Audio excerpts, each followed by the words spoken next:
L'invité du jour.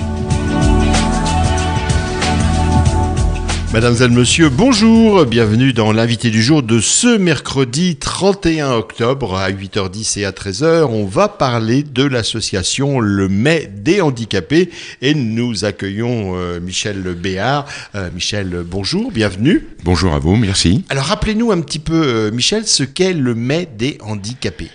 Le Mai des Handicapés, c'est une association de type loi 1901 qui a été créée en 1984. Nous avons donc 34 années d'existence. Voilà, déjà, ça tourne. Cette association a pour but d'aider et de favoriser...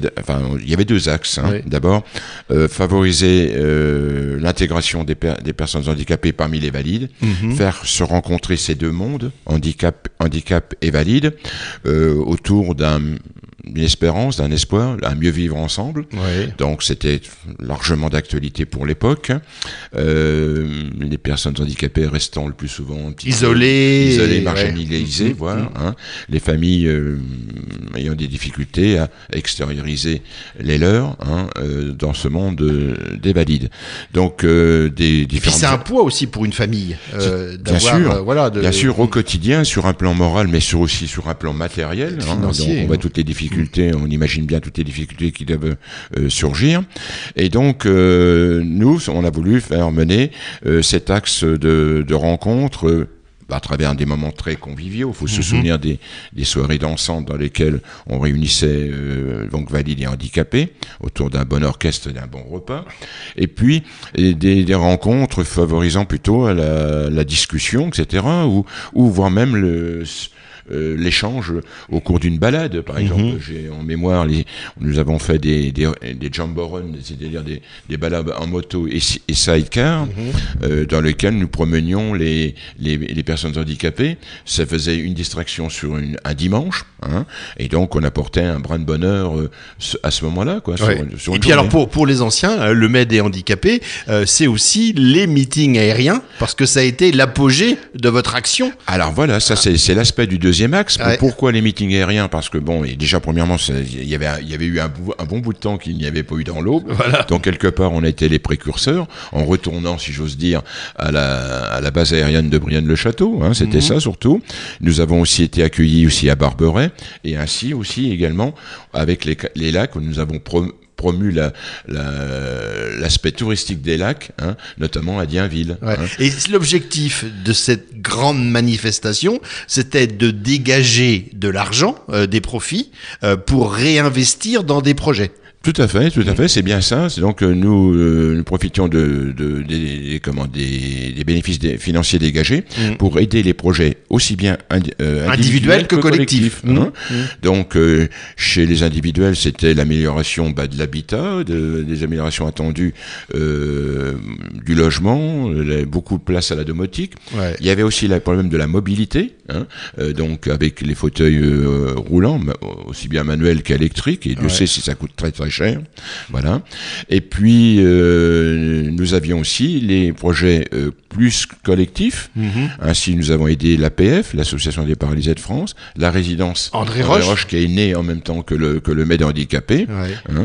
Et puis nous avons fait, par exemple, dernièrement, Chanteloup, la section enfantine de Chanteloup. Nous sommes intervenus dans la petite dotation de la bibliothèque et puis de l'équipement collectif avec les tables de pluriactivité particulièrement adaptées aux tout petits de 5 ans. Ouais. Voilà. Alors vous avez arrêté les meetings aériens parce que c'était très lourd à organiser, des problèmes de consignes de sécurité, d'organisation et tout, pour vous tourner vers ce qu'on pourrait appeler plus des événements culturels comme des concerts. Tout à fait, c'est ça, voilà. Devant l'amplitude des dossiers techniques et administratifs que revêtent l'organisation et la préparation des fêtes aériennes, donc nous nous sommes tournés maintenant vers le culturel. Ouais. Ainsi, pour ne citer les deux derniers, donc nous avons d'abord reçu la garde républicaine, la philharmonique l'orchestre d'harmonie de la garde républicaine, qui était accompagné ce jour-là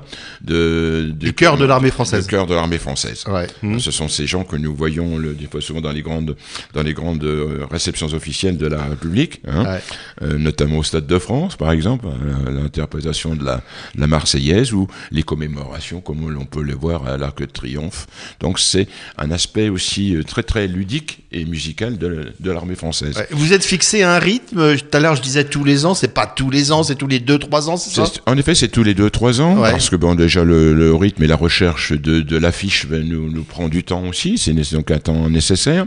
Et puis l'entre-deux est, je pense, utilement utilisé pour que nous faisions justement nos actions individuelles ou collectives d'aide en faveur des personnes en situation de handicap. Et puis vous participez aussi à des manifestations où vous présentez un petit peu votre association. Bien entendu, on reste encore dans l'actualité parce qu'il nous faut être présent par rapport à ça. Je vous disais tout à l'heure, heureusement, effectivement, les choses ont évolué à l'égard des personnes en situation de handicap, leur déplacement, leur mobilité, l'accessibilité des lieux publics, c'est même encore, alors que faut se rappeler que la loi date de 2005. C'est d'ailleurs encore un sérieux problème. Voilà, parce que bon, il y a eu du sursis de données, certes aux collectivités, parce que les choses ne sont pas faciles forcément à réaliser, mais il faut aussi trouver aussi des solutions très simples. Il faut, je pense aussi, nous, bien sûr, il y a une réglementation, il y a les degrés d'une pente, voilà, d'accessibilité, mais avec d'une bonne volonté, je crois aussi que des fois, il y a des solutions, pas de réparation, mais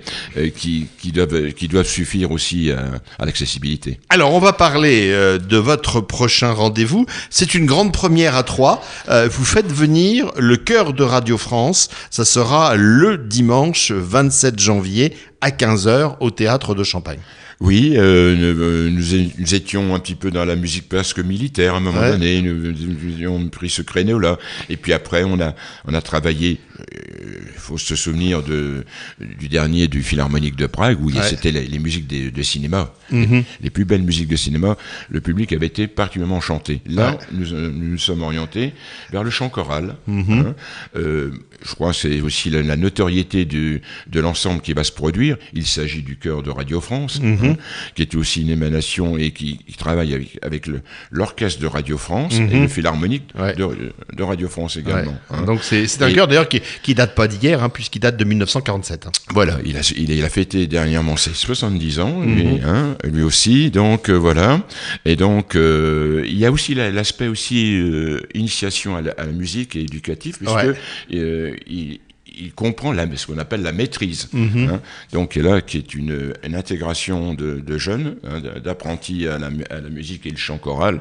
Donc on a un apanage vraiment de. Et c'est apparemment une grande première parce qu'on l'a jamais accueilli. Ah non, c'est inédit à Troyes. C'est, je pense, même dans l'Aube, donc effectivement, où c'est la première fois où va se produire ce chœur de Radio France. Alors, il faut pas, on a compris, louper ce rendez-vous, parce que c'est ce rendez-vous qui va vous permettre de définir et de financer les actions pour les années à venir. Ben oui, parce qu'effectivement, notre plan triennal va s'achever avec l'organisation toute prochaine. Donc effectivement, c'est une poursuite, c'est un cycle, voilà. Si on nous prête encore beaucoup de quelques années encore d'existence, voilà. Jusqu'à présent, cela nous a réussi. Ce qu'on voudrait effectivement, ce qu'il en soit de même encore pour cette année, pour poursuivre nos objectifs d'aide. Alors, on va peut-être parler pour les mélomanes du programme de ce concert. Tout d'abord, la directrice du chœur. Oui, là, c'est tout nouveau, justement. Elle vient d'arriver. Martina Batic, qui est une musicienne d'origine slovène, qui prend la direction musicale et elle le dirige aussi, parce que elle-même sera présente à Troyes au Théâtre de Champagne. Et donc, c'est fait donc depuis septembre dernier. Voilà. Et c'est une place de haut niveau, puisque des grands noms se sont succédés. Oui, alors je vous ai prêté quelques-uns, pardonnez-moi, je ne viens pas forcément à l'idée de vous citer tout le monde, mais le chœur se situe avec sa renommée qu'on le lui connaît, et des grands noms ont dirigé, bien entendu, le chœur de Radio France. Alors, avec la venue donc de cette nouvelle musicienne slovène, le programme va être plus axé sur le romantisme allemand, c'est ça ? C'est ça, tout à fait. Nous avons donc du Schubert, Mendelssohn, voilà, du Brahms. Et du Brahms, voilà. Donc voilà les trois axes des compositeurs compositeurs qui vont être présentés. Donc, c'est un spectacle sur 1h15, 1h30. Hein. Ouais. La 9e symphonie de Beethoven également. Voilà, oui. Que tout le monde connaît, au moins. Voilà. Hein. Oui. Et alors, donc, oui. Et la damnation de Faust. Oui. Également. Et le Requiem de Brahms. Voilà. Hein. Donc le programme est particulièrement alléchant. Vous l'avez compris, c'est un rendez-vous très important, notamment musicalement, mais également pour soutenir l'association Le Mai des handicapés. La location vient d'ouvrir. Oui, une petite parenthèse avant qu'on rentre dans les détails de la location, je dirais aussi l'accueil que nous avons eu d'une manière très très sympathique de la part des responsables de la production, de la communication du Radio France. Nous nous sommes rendus avec un membre du conseil d'administration à Paris. Il est évident que ils ont adhéré. Voilà, ils ont adhéré tout à fait à la démarche du Mai handicapé, à sa philosophie, et donc nous avons la plus grande attention dans l'intérêt et dans la composition, et puis dans l'aspect des prétentions techniques, etc. Donc vraiment, on était vraiment très bien reçus, et chacun a compris ce qui nous guidait et nos motivations. Oui, parce que je présume que lorsque on s'engage sur une telle opération, on explique la démarche pour que aussi la formation qui vienne réduise ses coûts. C'est pas un spectacle mercantile et tout. Là, c'est vraiment une opération de solidarité. Oui, on n'est pas dans le showbiz plus je dirais actuellement, c'est ça. Hein, mais oui, ce sont des personnes qui ont été très à l'écoute aussi de nos limites, bien entendu, parce que bon, il faut bien travailler un budget avec des orientations. Autrement dit, il faut savoir apprendre à diminuer, comme vous le disiez, les coûts, à espérer un peu plus. Voilà. Et nous aussi également, on a travaillé aussi du partenariat. Voilà. J'en dirais 2 mots quand même aussi. Les modalités pratiques. Donc, le dimanche 27 janvier, 15h, Théâtre de Champagne. Les tarifs, 40 €, avec une réduction à 30 € pour les moins de 12 ans. Voilà. Et puis, nous offrons une possibilité aussi également aux accompagnateurs des personnes à mobilité réduite en fauteuil, ceux-ci ayant une zone bien déterminée, et les accompagnateurs étant sur le rang précédent. Bon, ceux-ci auront la gratuité de la place, puisqu'ils accompagnent des personnes en situation de handicap. Et la réservation des places est déjà ouverte. Elle est ouverte. Elle était ouverte en même temps que la saison officielle de la Maison du Boulanger, centre culturel, la Maison du Boulanger, depuis le 8 septembre dernier. Donc, nous sommes inscrits dans la liste officielle, dans la programmation. On bénéficie aussi du support publicitaire global des partenaires culturels de Troyes. Donc, tout est bien organisé. On n'attend plus que maintenant les mélomanes pour venir prendre leur place à la Maison du Boulanger. Réservation, la Maison du Boulanger, 03 25 40 15 55, maisonduboulanger.com. Dépêchez-vous parce que c'est vraiment important que la salle soit pleine ce jour-là pour permettre à l'association Le Mai des handicapés de continuer ses belles actions. Alors, ces belles actions, on peut les continuer aussi également si on a aussi autour de nous des partenaires.